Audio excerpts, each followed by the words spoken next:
Radhe Radhe everyone. अपरा एकादशी व्रत कथा मैं आपको सुनाती हूँ।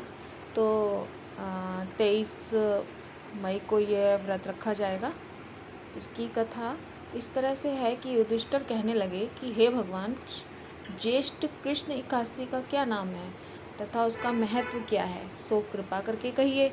भगवान श्री कृष्ण कहने लगे, हे राजन, यह एकादशी अचला तथा अपरा दोनों नाम से जानी जाती है। पुराणों के अनुसार ज्येष्ठ कृष्ण पक्ष की एकादशी अपरा एकादशी है, क्योंकि यह अपार धन देने वाले जो मनुष्य इस व्रत को करता है वे संसार में प्रसिद्ध हो जाते हैं। इस दिन भगवान त्रिविक्रम की पूजा की जाती है।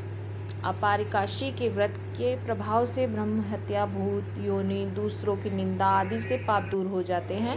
इस व्रत के करने से पर स्त्री गमन, झूठी गवाही देना, झूठ बोलना, झूठे शास्त्र पढ़ना या झूठी ज्योतिषी बनाना और झूठा वेद बनना आदि सब पाप नष्ट हो जाते हैं। जो क्षत्रिय युद्ध से भाग गए वे नरकगामी होते हैं, परंतु अपरा एकादशी का व्रत करने से वे भी स्वर्ग को प्राप्त होते हैं। जो शिष्य गुरु से शिक्षा ग्रहण करते हैं फिर उनकी निंदा करते हैं वे अवश्य नरक में पड़ते हैं, मगर अपरा एकादशी का व्रत करने से वे भी इस पाप से मुक्त हो जाते हैं। जो फल तीनों पुष्कर में कार्तिक पूर्णिमा को स्नान करने से या गंगा तट पर पितरों को पिंडदान करने से प्राप्त होता है, वही अपरा एकादशी व्रत करने से प्राप्त होता है।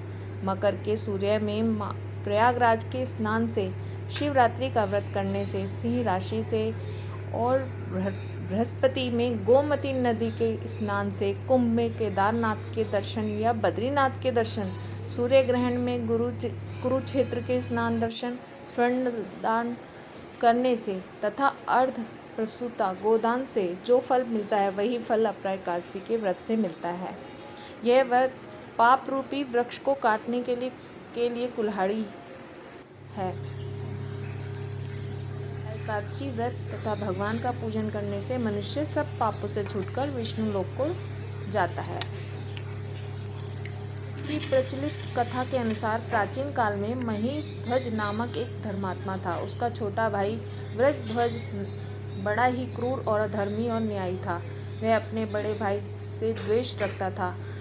उस पापी ने एक दिन रात्रि में अपने बड़े भाई की हत्या करके उसे देह को एक जंगली पीपल के नीचे गाड़ दिया। इस अकाल मृत्यु से राजा प्रेत आत्मा के रूप में उसी पीपल पर रहने लगा और अनेक उत्पात करने लगा। एक दिन अचानक धौम्य नामक ऋषि उधर से गुजरे। उन्होंने प्रेत को देखा और तपोबल से उसके अतीत को जान लिया। अपने तपोबल से प्रेत उसके अतीत को जान लिया। अपने तपोबल से प्रेत उत्पात का कारण समझा। ऋषि ने प्रसन्न होकर उस प्रेत को पीपल के पेड़ से उतारा तथा परलोक विद्या का उपदेश दिया। राधे राधे फ्रेंड्स, आपको मेरी ये कथा कैसी लगी आप कमेंट करके ज़रूर बताएं। राधे राधे फ्रेंड्स।